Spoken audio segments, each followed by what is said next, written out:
नमस्कार. 5 ते 10 मिनिटात तयार होणारी पण चव पाहिली की रेस्टॉरंटलाही मागे टाकेल अशी रेसिपी आज मी तुम्हाला स्टेप बाय स्टेप शिकवणार आहे. मैत्रिणींनो, रोजचे तेच कांदा भजी खाऊन तुम्ही कंटाळा आहात ना? आणि भजी कधी कडक तर कधी तेलकट होते. तर आज मी तुम्हाला सांगणार आहे एक अशी रेसिपी जी तुमचे सगळे प्रॉब्लेम एकदम संपवून टाकेल. अतिशय सॉफ्ट, फ्लफी आणि डिफरंट चवीचे अंडा कांदा पकोडे. सर्वात आधी मी इथे 3 मध्यम आकाराचे कांदे घेतले आहेत. ते मी उभे चिरून घेतले आहेत. आता तुमची भजी कधी कडक का होते? कारण कांदा लगेच शिजत नाही. म्हणून मी हा प्रॉब्लेम सोडवण्यासाठी मी या कांद्यामध्ये 2 फोडलेली अंडी, अर्धा चमचा मीठ घातले आहे. हे मिश्रण 10 ते 15 मिनिट बाजूला ठेवले. मिठामुळे कांदा सॉफ्ट होतो आणि हेच आहे फ्लफी पकोड्याचे प्रथम गुपी. बरं, आता तुम्ही विचार करत असाल ना, बेसनचं बॅटर नेमकं कसं असावं? तर आता मी तुम्हाला अगदी सोप्या पद्धतीने ते दाखवते. इथे मी 1 वाटी बेसन घेतले आहे. त्यात धनेपूड 1 चमचा, जिरेपूड 1 चमचा, काळी मिरीपूड छोटा चमचा, गरम मसाला 1 चमचा, हळद,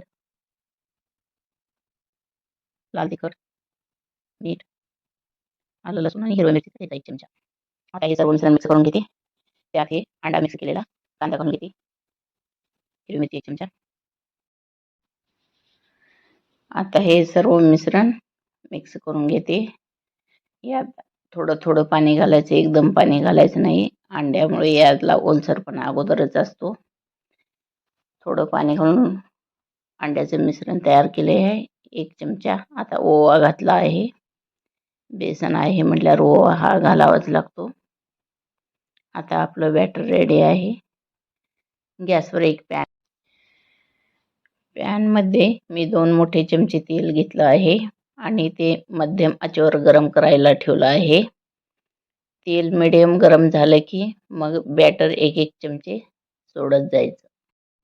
इथे आणखी एक प्रॉब्लेम आहे. अनेक लोकांचे पकोडे या स्टेपला फुटतात कारण तेल खूप गरम असतं. म्हणून लो मीडियम फ्लेम एकदम परफेक्ट आहे.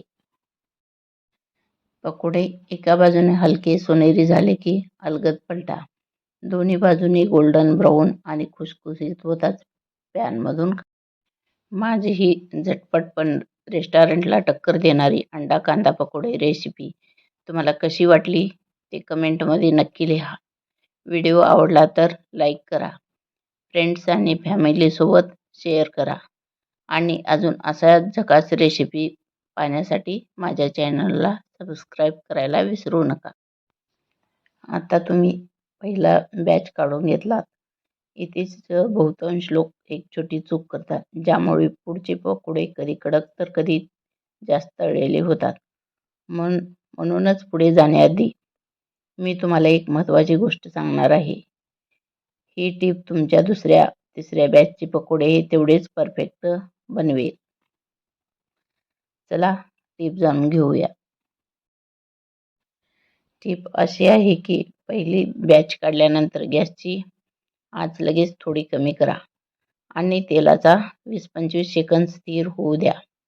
कारण पहिला बॅच तळताना तेलाचे तापमान नैसर्गिकरित्या वाढते आणि त्याच गरम तेलात लगेच दुसरं बॅच टाकला की असं केलं की पकोडे समान रंगाचे होतात, अजिबात कडक होत नाहीत आणि सगळे बॅच पहिल्यासारखे परफेक्ट तळतात. आता इतका अप्रतिम सुगंध पसरलाय की माझ्या तोंडाला पाणी सुटले. तुम्हाला हे नक्की वाटत असेल, हे पकोडे जळून कसे दिसतील, आत तुटल्यावर टेक्स्चर कसं असेल आणि ते क्रंच येते का? चला आता मी तुम्हाला दाखवते हे पकोडे क्रंची आणि आतून तुटल्यावर कसे दिसतात.